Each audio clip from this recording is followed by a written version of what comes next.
कुरान में साफ लिखा है गैर मुसलमानों की हत्या जायज़ है। यही कारण है कि कोई भी मुसलमान किसी भी आतंकी मुसलमान का विरोध नहीं करता, पर कुटिलता से इतना ज़रूर कह देता है कि आतंकवादी मुसलमान नहीं होते।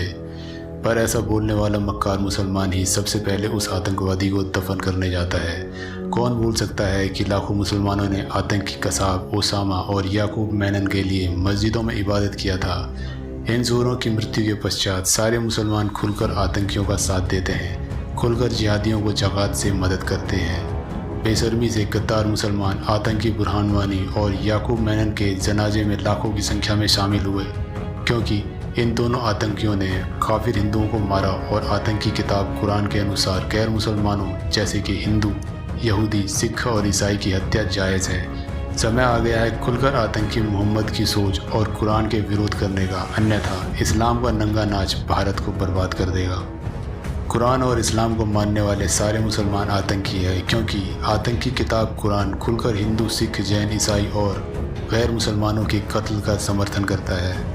अगर भारत को बचाना है और हिंदू बनकर जीवित रहना है तो मुसलमानों का सामाजिक और आर्थिक बहिष्कार कीजिए। यह न भूलें कि 1947 में 90% मुसलमानों ने पाकिस्तान के हक में वोटिंग की थी और आज के मुसलमान उसी 90% मुसलमान के गद्दार वंशज है। और ये भी न भूलें कि भारत के लाखों मस्जिदों में हर मुस्लिम बच्चे को गजवाए हिंद और हिंदुओं के कत्ल की बात सिखाई जाती है।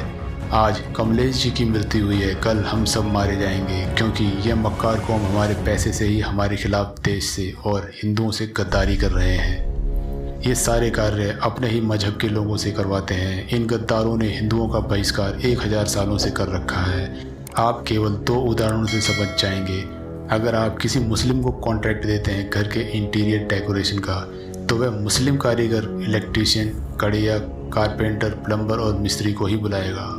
वह मक्कार कभी किसी हिंदू कारीगर को कोई काम नहीं देगा, भले आप हिंदू होकर एक मुस्लिम कॉन्ट्रैक्टर को काम दे रहे हो। उसी तरह अगर आप किसी मुस्लिम को अपने ऑफिस में नौकरी देते हैं और उसके नीचे किसी को अपॉइंट करना है, तो यह मक्कार मुस्लिम फिर किसी और मुस्लिम को ही अपॉइंट करेगा, ना कि किसी हिंदू को। मुसलमान हिंदुओं का सैकड़ों सालों से ही बहिष्कार करते आ रहे हैं, पर सोया हुआ हिंदू समाज है कि पतन की ओर जाते हुए भी इस मक्कार कौम का भरण पोषण कर रहा है। आज ही दृढ़ निश्चय लें और प्रण करें कि कभी किसी मुसलमान से कोई सामान नहीं खरीदेंगे, ना ही इनको नौकरी पर रखेंगे। आज तक हमने इन मक्कारों का पोषण करके अफ़गानिस्तान, ईरान, इराक, पाकिस्तान, बांग्लादेश और कुछ हद तक कश्मीर, केरल को भी खो दिया है। भारत सिकुड़ता जा रहा है, क्योंकि हिंदू आक्रमण्यता से इन मक्कार मुसलमानों को पोषित कर रहा है और अपने देश की अंतिम क्रिया की तैयारी में साथ दे रहा है, क्योंकि सारे मुस्लिम आतंकी ही है, क्योंकि सब जिहाद मतलब टेररिज्म में लगे हुए हैं। जनसंख्या जिहाद, लव जिहाद, प्रॉपर्टी जिहाद, नौकरी जिहाद और देश विरोधी आतंक जिहाद।